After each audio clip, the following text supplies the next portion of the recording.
ASU can beat Texas. They have more of a shot than people think. They might even blow out Texas. But, don't take my word for it. Take Drake Toll's word for it.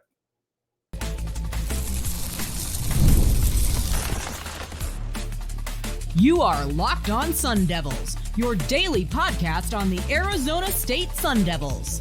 Part of the Locked On Podcast Network, your team every day. Welcome back to the Locked On Sun Devils podcast, part of the Locked On Podcast Network, your team every day. My name's Richie Bradshaw, and I will be your guide for everything Arizona State Sun Devils. Shout out to my everydayers who are here every day, and thanks to all of you for making us your first listen of the day. We have got yet another Locked On Sun Devils crossover, this time with the one and only Locked On Big 12 host, Drake Toll. Don't worry, to my Sun Devils fans, he is rocking that sweet ASU Big 12 championship hoodie provided to him by my good friend over at Commit to the Fork on Twitter. We got to talk about Texas. We got to talk about why ASU has a chance to beat Texas. Why, even with the world seemingly against ASU, with ESPN against ASU, that ASU's got a chance. ASU might be the best new team in the Big 12 as well. We're going to talk about that. But could ASU blow out Texas? I mean, if you're asking me to pick a side, I don't think so. But I'm here for it. I'm certainly not going to be upset. And honestly, with the picture that Mr. Toll paints for you, it seems realistic for it to start that way. But can ASU maintain the momentum? Well, I'm going to hand it over to Drake. He's going to paint that picture for you. We're going to talk about why ASU can beat Texas, why ESPN will regret overlooking ASU the way they have, and why ASU might be the best new team in the Big 12. Tossing it over to Drake for this crossover. I'll see you guys there. Till next time, you keep it locked right here on Locked On Sun Devils.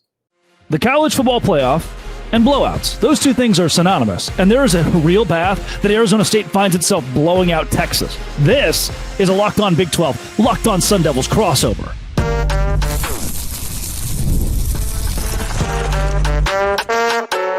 You are Locked On Big 12, your daily podcast on the Big 12 Conference. Part of the Locked On Podcast Network, your team every day.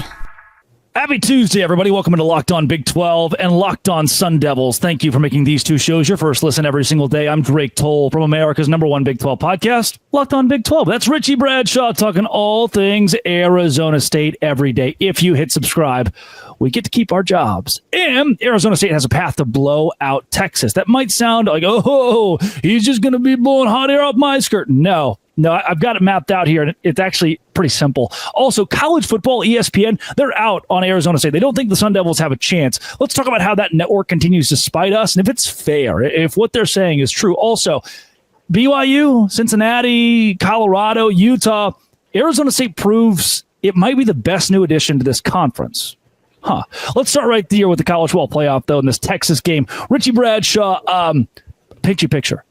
Cam Skattebo runs the football in the first carry of the game for 23 yards. Are you shocked by that? No. Not whatsoever. Not in the slightest. Cam Skattebo for 23 yards. How about the Guillory kid at wide receiver who was a redshirt and now he's just playing football, catches the ball for 15 yards in the second play from Sam Levitt? Any qualms there? I don't think so, because I think that ASU is going to scheme an offensive or not a passing attack to try and counter a really, really good secondary. Right. So we're on script right now. Arizona State's drawn up a script for the first 1, 2, 3 drives. We'll say that at the end of the first drive, Arizona State's up 7-0. Wouldn't be shocked whatsoever by that. Then on the first Texas possession, Quinn Ewers does what he does best, throws an interception, gives the ball back to Arizona State. Let's say it's some miracle from God. Arizona State kicks a field goal and makes it, or scores a touchdown. The path to a blowout here is forcing Texas to throw the football. We know the Longhorns can run, but if Arizona State does what it does best, gets up early, gets hot early in this win streak, look at the Arizona game, look at the BYU game, Arizona State has won by getting up early. Quinn Ewers is not a good enough quarterback. Texas fans have told me that he's not a good enough quarterback to lead them back from a deficit. He's shown that against Georgia a couple of times this year. He is too turnover prone. If this game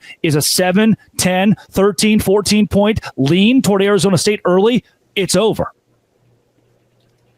He's good to win a national championship. They they need a good supporting cast around him, and they provided that. But I do agree that if you put Ewers in a scenario where it's entirely on him and you take away the support of the run game and stuff like that, I do think this game becomes significantly more difficult for Texas. The good news is Isaiah Bond is going to play for them. That came out on Sunday, so he's got another weapon there. But if this entire game is placed on Ewers' shoulders, it's going to be more difficult for Texas to win than if it was going to be more balanced. And if ASU is able to get off to that hot start that you mentioned, they go down the field, they score a touchdown, and then they get a turnover on the next drive, that's going to shift momentum, and it's going to shift it very, very quickly. So from there, it's going to be up to ASU to stay on top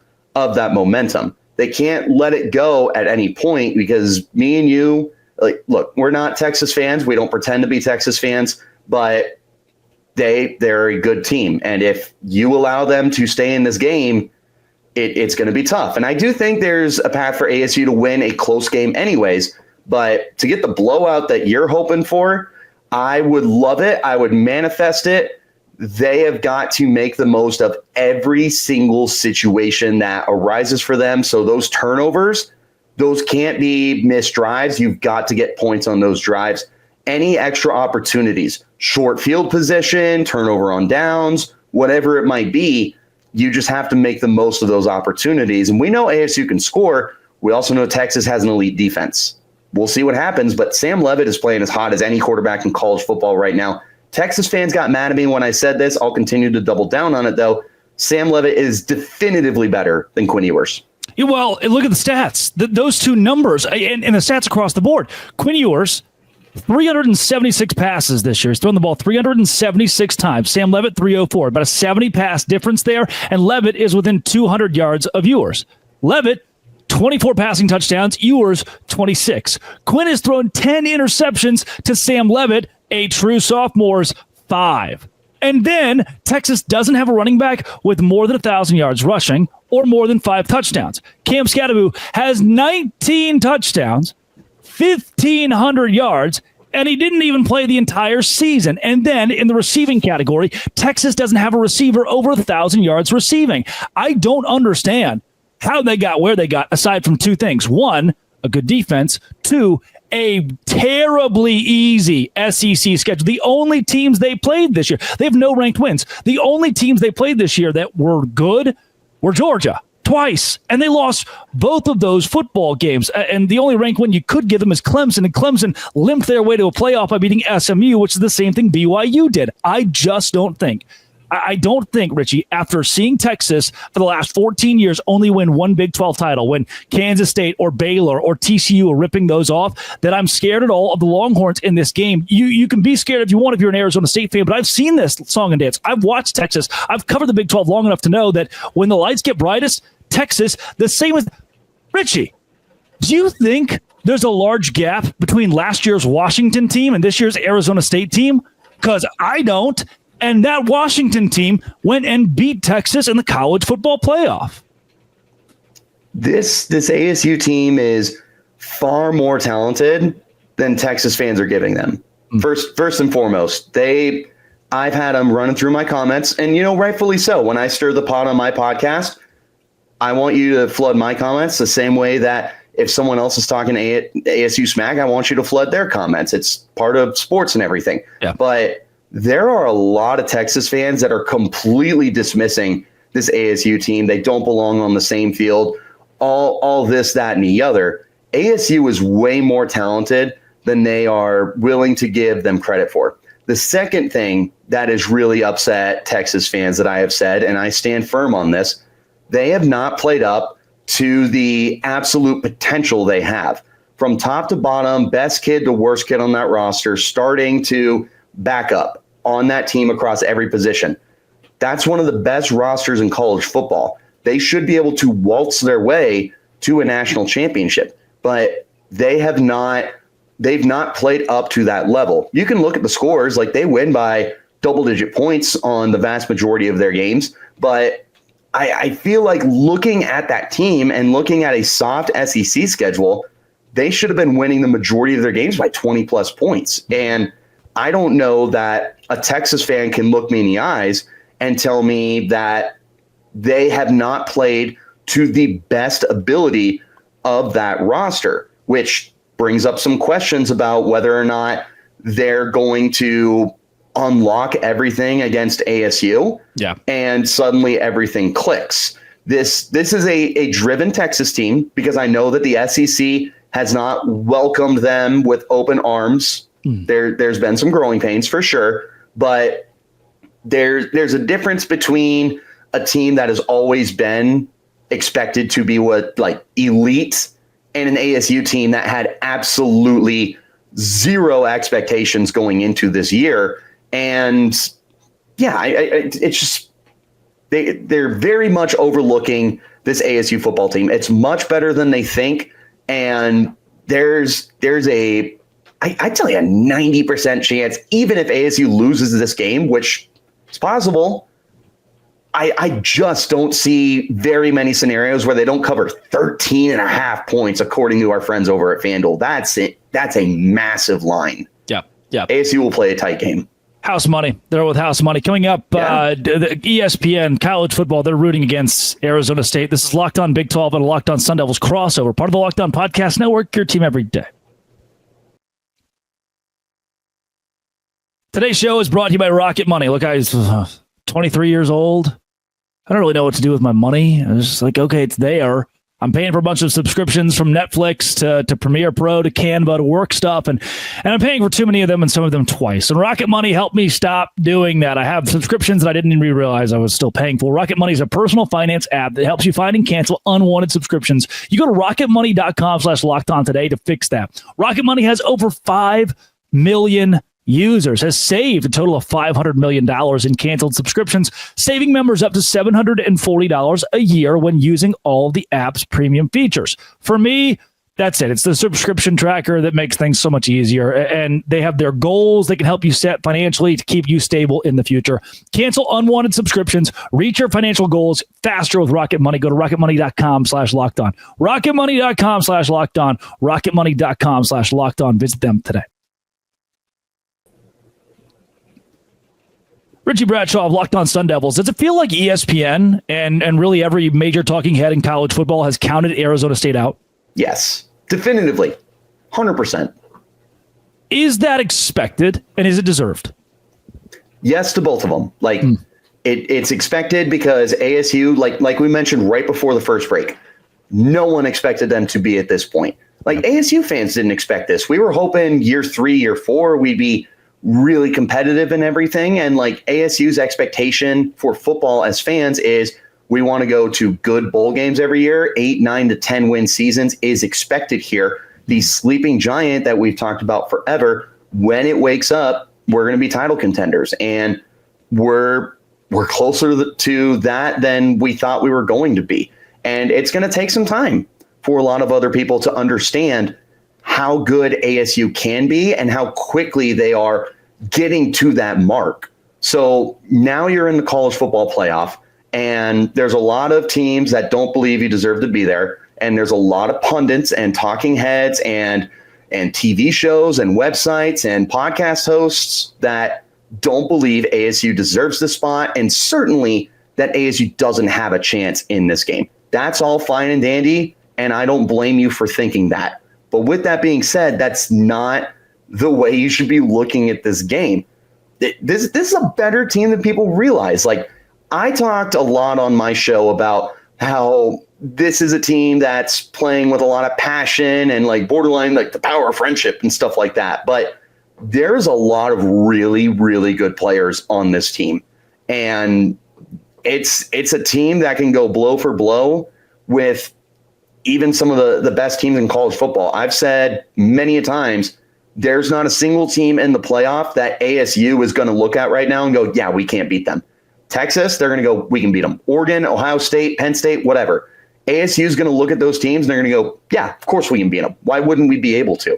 And there's not a lot of reason they can't. They're not as talented. Again, they're more talented than you think, and you're willing to give them credit for. they've got some superstars. They've got a dude who finished 5th in Heisman voting and should have been a lot higher than that. They've got a quarterback that is getting ready to take over college football, who already has good playoff odds. They've got a sneaky good defense with a lot of players no one talks about. I understand why no one has talked about them. I understand the disrespect because of where the program has been. But I think a lot of people are hung up on previous years compared to where they're at now.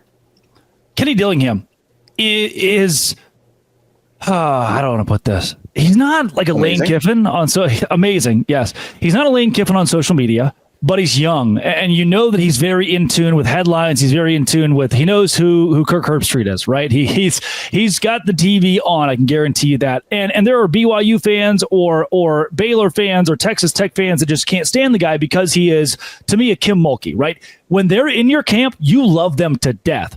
When they are outside of your camp and you're against them, you hate that person because they're flashy and they win. They back up their flash. They back up their sass by actually winning games. That's who Kenny Dillingham is for me. And I've got a lot of respect for how the passion with which he carries himself in his program. I do.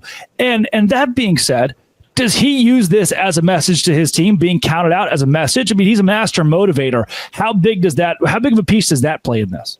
He's not going to tell you to your face. He's not going to tell it to the media because all offseason he said, yeah, we hear the noise. We deserve the noise. We're just looking forward to proving people wrong.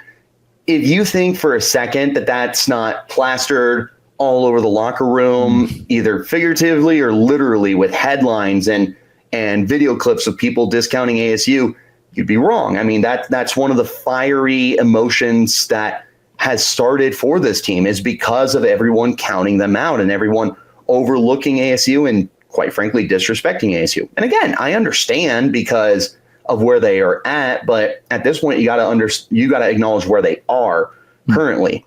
And now in the college football playoff, champions of a Power 4 conference, and you can think whatever you want about the Big 12.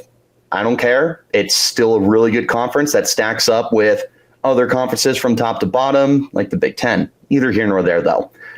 This is a good football team. And the continual disrespect that they are feeding the ASU just continues to stroke that flame and get ASU more and more motivated. There's not a doubt in my mind that Kenny Dillingham, to your face, will say, yeah, we're not worried about it. But in the locker room is telling these guys, you going to take that?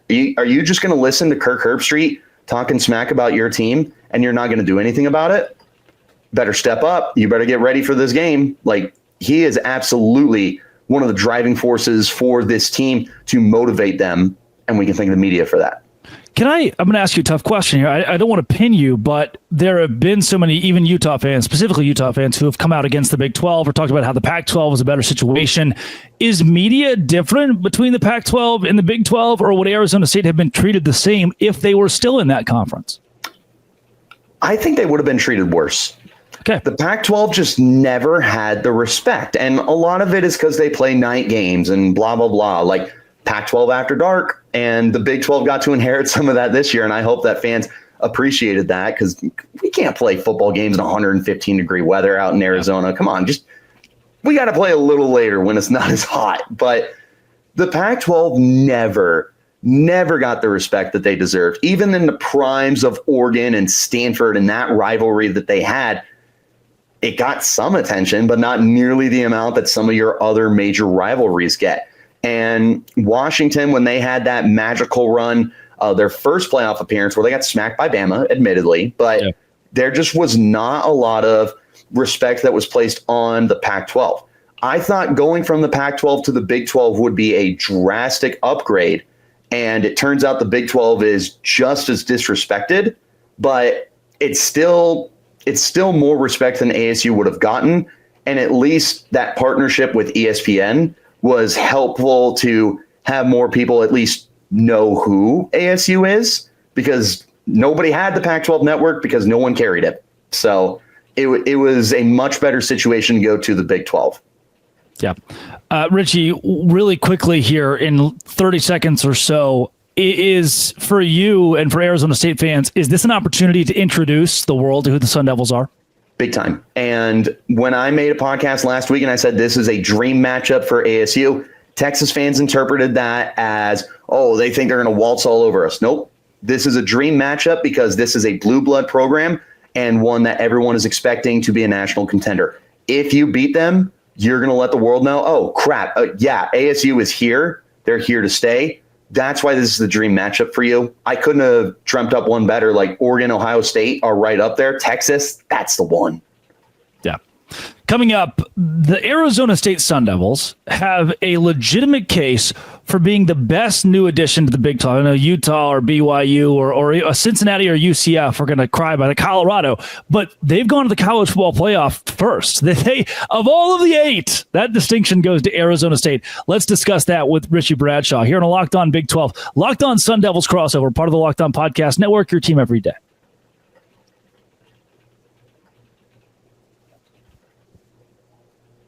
Richie Bradshaw of Locked On Sun Devils. 8 teams came into the Big 12. I remember the day that Texas and Oklahoma left and talking about, okay, well, Baylor could go to the Pac-12. Maybe Oklahoma State goes to the SEC. In the end, we keep everybody together. We grab 4 very solid programs from the Pac-12. We grab 4 from different conferences in the independent ranks.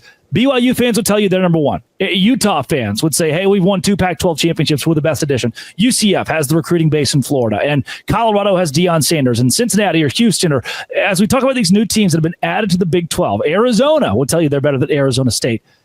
Is Arizona State number 1, the best new Big 12 team out of these 8? Yes. I mean, with how quickly they have established themselves, but like I mentioned earlier, like, you can look at the recent lack of success that ASU has had, and like that's putting it politely. They've been terrible. Yeah. But you look at the history that this program has had, and even the last 10 years, they've been far more successful than they have not been successful. This was always a really good ad for the Big 12, but the recency of what they've done really made it look like it was a bad addition. But ASU historically is a very good football program. And we knew we were going to be back in this sooner rather than later. We had an idea of probably year 3, year 4 of Kenny Dillingham. We were going to be back on the map. We're back way sooner than that. And they made some big-time statement wins this year by beating K-State, by beating BYU, by beating, who was it? Iowa State. Utah win. Yeah, the Utah win. Like, they had good wins this year. And some of them were bigger than anyone was going to realize. That BYU game is always hilarious to me. Like, we played a great second half. They couldn't beat us. Played a good first half, like kind of counters each other. They weren't going to win that game. We were just the better team that day. If it's in Provo, I don't know. Maybe it's different. But we were the better team that day and won the game. And we won games all year long. And we just have shown that we are already in that top tier of the Big 12. And at worst, going into next year, you'll be like top 3. But Drake, they're returning probably 80% of that roster, probably even a little bit more. You have had starters and backups that have publicly said on Twitter, yeah, we're running it back next year. Guys who could go pro, nope, we're running it back. This is a team that's built to last. The recruiting is getting better and better. They attack the transfer portal as well as anybody in the country. They're on the rise. The NIL's getting crazy. Yeah, ASU, it was always going to be a great addition. It just so happened it was year 1 instead of year 2, 3, 4, 5. It's absurd to me that this time last year you could not have come close to arguing for ASU. Reason being, from the Herm Edwards disaster to everything off the field with that, and Kenny Dillingham going 3-9, and you're just staring down the barrel of what could have been a 4-8 Big 12 team this year, and people outside of the program wouldn't have been that surprised. And then UCF would have said, oh, we have recruiting. And Arizona was supposed to be a top 5 Big 12 team, and BYU had a top 10 ranking just a couple of years ago, and Utah had 2 Pac-12 championships. I think you probably would have made a strong case for Utah, but they missed a bowl game this year. Arizona State's going to the college football playoff, the first out of the 8. And while I'm supposed to play Devils, not Sun Devils advocate, but Devils advocate here for the entirety of the conference, it's tough to argue against Kenny Dillingham and company because of what they did this year. And that question, it now evolves into longevity. What are the odds that this is an annual deal for Arizona State, that they're competing for a Big 12 title? They're in the conversation for the 12 because, Richie, we just saw TCU win a college football playoff game. And since then, it's been just pretty bad. And this year they were okay, met expectations. We don't know how they'll be next year. Can Arizona State have the kind of success long-term that is expected from a BYU fan base or Deion Sanders at Colorado? Yep. And it's starting off with next year by itself. Okay. You're returning the vast majority of that team. You're going to return Levitt and Tyson, majority of your offensive line, your tight end room. Almost the entire defense will be returning to that team as long as they have the eligibility. The coaching staff is going to stay in place. They extended both of their coordinators. Kenny Dillingham's not going anywhere. Yep. This team is going to be basically identical to last year's team, and it's going to give them a huge opportunity to run the table once again. No matter how this season ends, it would be inexcusable for the AP poll, coaches poll, whatever, to not have ASU in the top 15 preseason going into next year with everything that is returning and some of the additions they've already made, like Kanye Udo from Army, that running back who's going to replace Cam Skattebo. Dude, it is a great team. So even if it's just for one more year, and I promise it won't be, but ASU is going to have a repeat successful season next year. And they're just going to continue to get better because the recruiting is getting better and better. They already have a 4-star kid in their 2026 class at quarterback who has a chance to get up to 5 stars because he still has a whole other year, and he's already a really high 4-star kid. Like, it's just a program that is growing at a pace that nobody expected. I didn't expect it. I thought this was going to be a slow but steady progression for the team. I said 7-5 was the record at the start of the year. I thought I was hopelessly optimistic. Yeah, they're just so far ahead of the curve, and it's only going to continue to get better for ASU, especially with Dillingham staying. He's not going anywhere despite all the speculation of, well, what if someone pays him more? Well, ASU's NIL is catching up. They're going to be able to pay him just as much, and it's his dream job. And you believe him when he says that too. Mm-hmm. Like, yeah, ASU's here to stay, Drake. You know, Richie, I have been courted by some Arizona State athletes who have. I'm well traveled now. I've been to Casamigos. I've been to Scottsdale. I've seen it. It's not too far from Tempe, and there is a very good recruiting pitch to be had in Scottsdale and Tempe, sure and that entire area. I mean, it's not a bad spot to be if you're a college kid or a college athlete, especially. So I know that the Sun Devils can recruit out of the portal as well, and it begs the question from Tempe to Provo to Salt Lake City to Orlando. There are some destinations here where people are taking vacations to Scottsdale. They're taking vacations to Salt Lake City to climb the mountains, the Wasatch. They're going to Orlando to Disney World. And maybe that's not the case for Cincinnati, but they've been to a college football playoff. Maybe that's not the case for a Houston, who you're going to see the Astros, the Texans, maybe not the Cougars, but you have that kind of a metro there. And that goes for Colorado. It goes for all of these 8. Are we in a realm right now where the new 8 are kind of overtaking the spotlight from the original 8 Big 12 teams? We're going to have to see, because there's a lot of perks that those schools that you brought up have. You've got the reputation of, like, Oklahoma State. This is a weird year for them. Yeah. This is not the norm. They'll be able to bounce back. And if they don't, then, I mean, you're talking about a complete catastrophe at that program. But TCU still has a name brand. Baylor has a name brand. Yeah. There are programs that are still going to be able to. K-State has a name brand. They'll be able to keep pace. But, I mean, if you talk about pure potential, if Deion stays at Colorado, they're only going to continue to skyrocket. ASU, they're only going to continue to grow. UCF has tons to offer. BYU and Utah are in great positions right now to continue winning football games in beautiful areas of the country. And there's a lot to offer that all these schools have on the table. And Cincinnati, like you said, I don't know too much of what's going on out there, but they're only a few years removed from being the first team that wasn't a Power 5 conference to go to the college football playoff. They have a proven track record of success. There's a lot that these new Big 12 schools offer that, I don't know, maybe in 5 years, we're talking about the conference flipped on its head. And you have those teams ahead of the stalwarts that have been in the Big 12 for decades. Crazy, Richie, to think. That it's something that, Every team in the Big 12 for me has to be represented equally by Locked On Big 12. It's tough to do. Look, in a 5-7 year, I can't do near as many shows about Kansas as I do Arizona State, obviously. But I root for the success of all 16, and seeing the progress of the 8 already is kind of wild. Even seeing a Utah who created its brand, who made itself known, and then went 5-7, but it's still known. That's not a bad thing for this conference on the whole. Richie, where can listeners of Locked On Big 12 find more of your work? Well, you can find me on Twitter at RichieBrads36. That's with a Z for Brads, RichieBrads36. The podcast is on Twitter at LO_Sun Devils. Podcast is wherever you get your shows. YouTube is Locked On Sun Devils. I interact with just about everyone I can. Recently, Texas fans have been blowing me up, so do me a favor, get in those comments and help defend your boy, because I'm fighting for my life right now. I love it, Richie. Well, thanks so much for joining Locked On Big 12 for a crossover today. This has been, it always will be, Locked On. Thanks for making it your first listen every single day. Sun Devils and Dose Grande.